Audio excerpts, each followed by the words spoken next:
there's a quiet war happening inside you. Not the kind with guns, the kind with whispers. Every time you pause before speaking, every time you soften your words, every time you lower your eyes in a room full of mediocrity, that's not humility. That's conditioning. That's learned submission. They didn't beat it into you. They suggested it. Over years, over smiles, over praise for playing small. You weren't born afraid to take up space. You were trained to fear your own magnitude. They called it manners, modesty, morality. But what it really is control. Emotional control is the most efficient form of power. You don't need fences when people keep themselves locked in. And make no mistake, they want you obedient, not productive, not happy, obedient, because a free mind is dangerous. A confident voice is unpredictable. And a person unafraid of judgment, that's the hardest kind of person to manage. So they program you young. They tell you ambition is selfish, that self-trust is arrogance, that talking about power is taboo. They package guilt as goodness and call it a virtue. But it's not.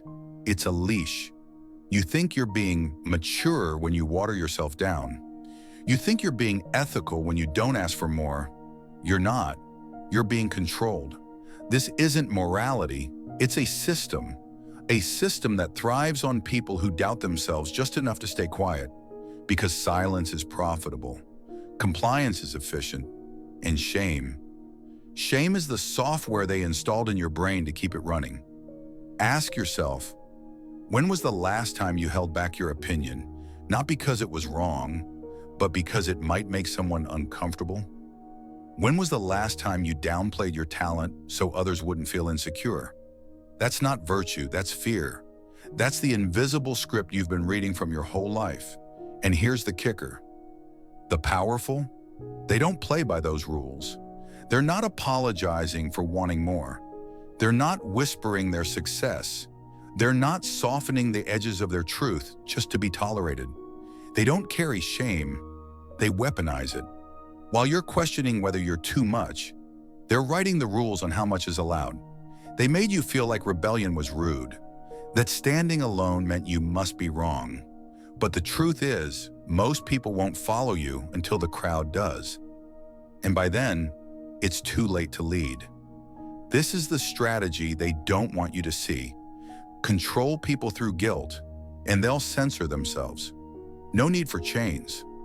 Just convince them that power's ugly, and they'll hand it back to you politely. You've seen this play out. You've watched the most fearless people walk into rooms like they belong, and somehow they do. Not because they're better, but because they're unapologetic. Because when you refuse to carry shame, the world can't use it against you. You've spent years mastering how to be less bold, less loud, less hungry. And for what? So someone else could feel more comfortable next to your hesitation. The system doesn't punish you for being evil. It punishes you for being different. Different is risky. Different is uncontainable. So they train you to self-edit, to wait your turn, to apologize for success, to see your power as something dangerous, to others and eventually to yourself. They taught you to equate discomfort with guilt and guilt with morality. But morality without power is obedience in costume. Do you really think the world is fair? That the most humble rise to the top? Or is it the most unafraid? Look closely. The people you admire most, they're not liked by everyone. They're not neutral, they're polarizing, but they're free. And that's the one thing this machine can't replicate. Freedom of thought, freedom of voice, freedom from emotional control. The truth is, you've been dimming your light for people who'd rather sit in the dark. But here's what they never told you. Your shame isn't keeping you decent. It's keeping you small. And no one benefits from that more than those who fear your full potential. So now the question isn't, am I too much? It's, who taught me to think that was a bad thing? You've been negotiating your worth, softening your tone, translating your instincts into something palatable for people who've done nothing to deserve that kind of access. You think you're being respectful, but really you're performing a script written to keep you in your place. You think your silence is maturity, but silence isn't neutral, it's permission. And every time you hold back your truth to be more appropriate, you're signing off on a world that doesn't include the real you.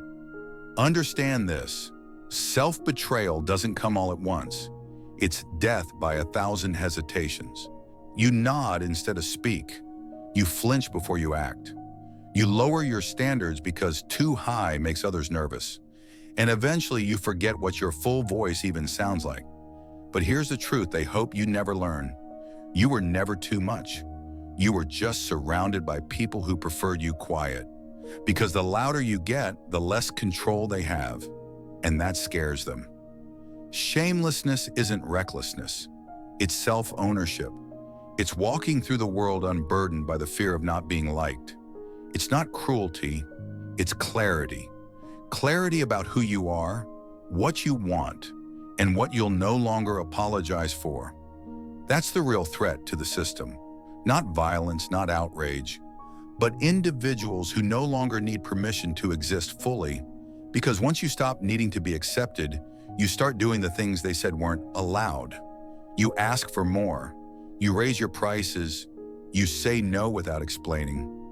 You leave rooms that require you to be smaller than you are, and people won't like it. They'll say you've changed. They'll call you difficult, arrogant, selfish. But that's the reflex of the emotionally dependent, the ones who need you humble so they can feel secure. They'll weaponize guilt, use it like a scalpel. Try to carve out the parts of you that threaten their comfort. And if you're not ready, you'll fall for it. Again. But this time, you won't. This time, you recognize the tactic. This time, when they accuse you of being too confident, you won't shrink. You'll stare back and say, confidence isn't the problem. Your fragility is. Because a system built on compliance only works if you comply. And once you stop playing the role, the script falls apart. That's why the powerful don't explain. Because explanation is often just self-doubt disguised as politeness. A real leader doesn't waste energy proving they belong. They act like they do, and the world adjusts. Shamelessness is the opposite of self-doubt. It's not about being loud, it's about being immovable.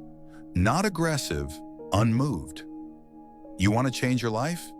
Here's the formula. Stop flinching. Stop apologizing for existing in your full dimension. Stop editing your ambition to make small minds feel big. Because every time you dull your edge for acceptance, you betray your future for someone else's comfort. The truth is, most people won't hate your power. They'll hate what it reminds them they've given up. And that's not your burden to carry. You want freedom? Real freedom? Then master this. Don't just stop fearing judgment. Stop needing it. That's when the leash breaks. That's when they can't cancel you. That's when they can't control you, because they no longer own the terms of your value. You're not here to survive their opinions. You're here to outgrow them. And yes, you will lose people. You'll be misunderstood. But you won't be forgotten, because power doesn't fade. It echoes. And the people who follow it, they don't follow perfection. They follow certainty, not because it's flawless, because it's real. The world doesn't reward the most careful, it rewards the most certain. So let them call you difficult. Let them label you too intense, too ambitious, too focused. They called the same things leadership when it came from someone they respected. Your only mistake was waiting for permission. So here's the closing truth. One they'll never teach you in schools, churches, or boardrooms. You don't need to be liked to be great. You don't need to be humble to be wise. You don't need to be small to be accepted. And you don't need their approval to rise. Because real power isn't loud. It's quiet, certain, and completely unmoved by fear. So when they ask, "Who do you think you are?" don't answer. Own it, because the moment you stop explaining, you stop asking. And when you stop asking, you finally start becoming.